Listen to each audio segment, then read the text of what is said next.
कैसे देखते हैं? देखिए, बहुत ही दर्दनाक घटना है ये। एक साथ 42 भारतीयों की मौत की जो खबर है, जो उम्रा करने गए थे हिंदुस्तानी लोग, और बस एक्सीडेंट में किसी टैंकर से टकरा जाने की वजह से एक साथ इतनी मौतें।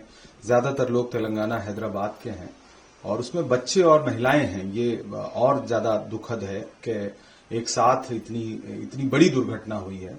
हम लोग भी लगातार वहां राहत बचाव कार्य पे बातचीत कर रहे हैं। जो अप्रवासी भारतीय हैं इंडियन डायस्पोरा के, उनके भी कांटेक्ट में हैं और दूतावास के लोगों से भी बात करने की कोशिश कर रहे हैं। बहुत ही दुखद है और जाहिर सी बात है कि इतनी बड़ी घटना विदेश में जाकर के किसी श्रद्धालुओं के साथ, किसी उम्रा करने गए लोगों के साथ होती है तो जाहिर सी बात है कि पीड़ा पूरे देश में, यहाँ जो मानने वाले लोग हैं, अकीदत से जुड़े हुए लोग हैं, उन सबको दुख होता है। हम सब बहुत परेशान हैं और तेलंगाना सरकार लगातार कंट्रोल रूम बना करके पीड़ितों की सहायता की कोशिश कर रही है।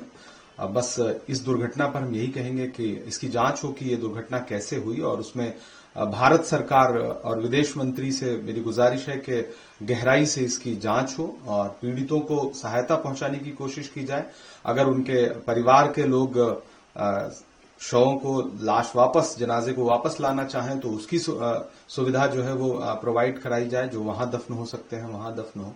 कुल मिलाकर के बहुत ही दुखद है और हम सब, तेलंगाना सरकार, भारत सरकार, सब मेरा ख्याल है कि इस मामले में लगातार दुखी हैं और सहायता की कोशिश कर रहे हैं और पीड़ित परिवारों के साथ हमारी संवेदनाएं हैं, हमारे जज्बात उनसे जुड़े हैं। मैं खुद बहुत दुखी हूं और लगातार वहां लोगों से बात करने की कोशिश कर रहा हूं।